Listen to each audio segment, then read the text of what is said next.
Hi, everyone. Welcome to another episode of WYTPod, the online community for e-commerce, business owners, and entrepreneurs. And today we have the founder of False Motivation Coffee with us, and his name is Jonathan Ankiewicz. Jonathan, thank you for joining us today. How are you? I'm doing great. Thanks for having me. Yeah, it's great to see you. And who doesn't love coffee? So I'm always happy to talk about coffee. Coffee is life, Exactly. right?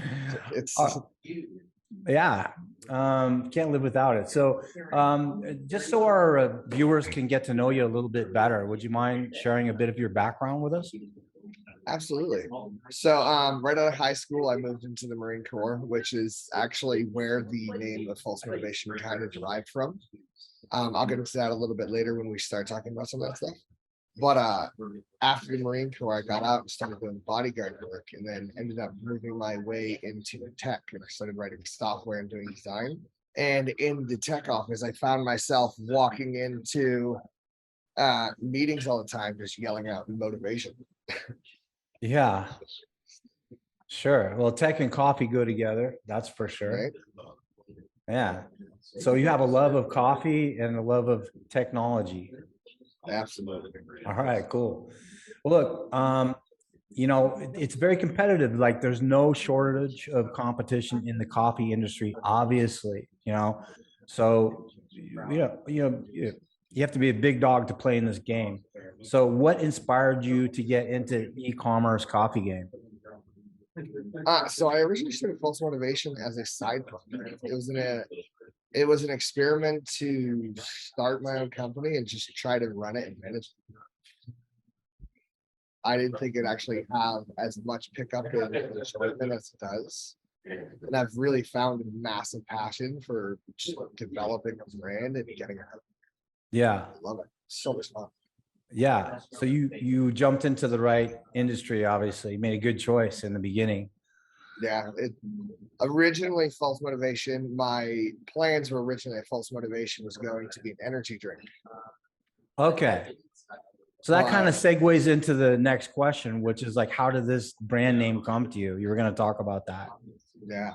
So in the Marine Corps, wow. So the founding name of false motivation came from the Marine Corps.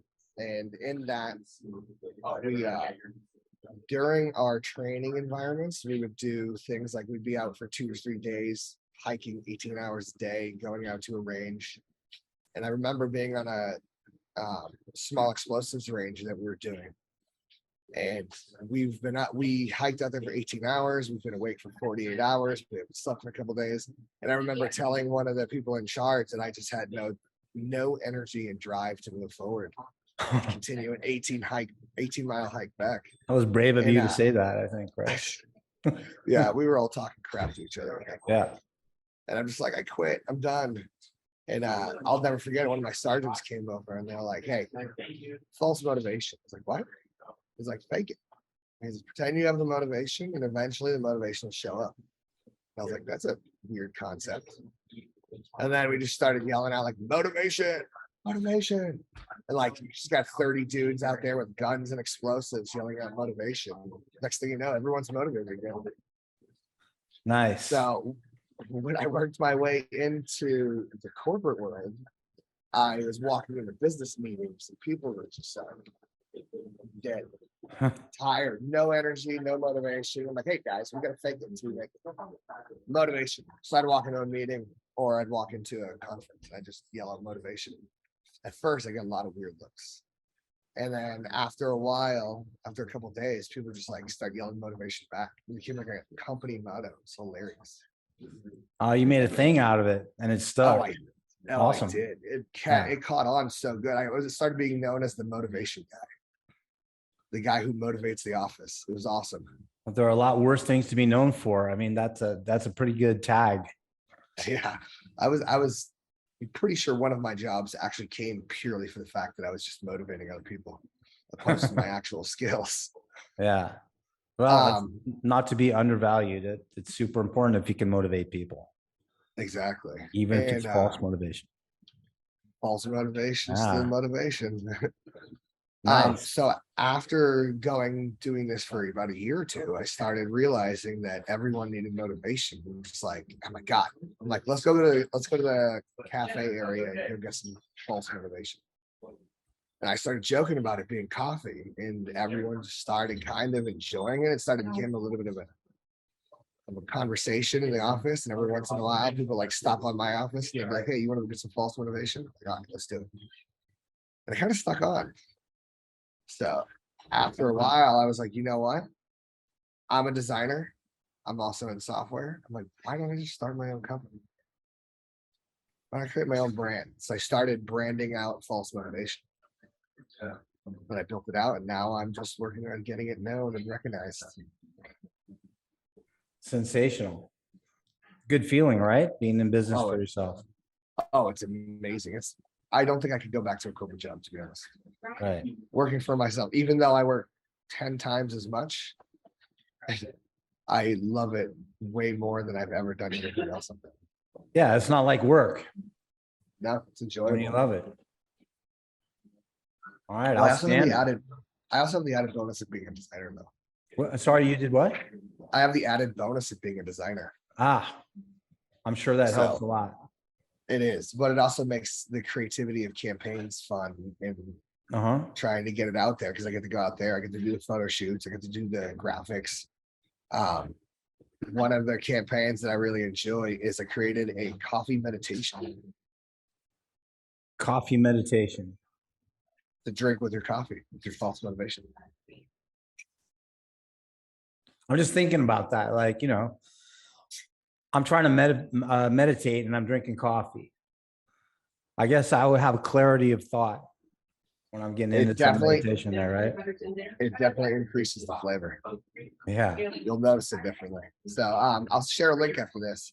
I didn't really connect it too much to the website, but I gotta start doing it. It links back to the website, but the site doesn't link back to the meditations too often.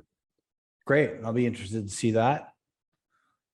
All right. So you have great coffee, right? But having the best coffee in the world doesn't help much if nobody knows about it. So how are you driving potential customers to your website right now?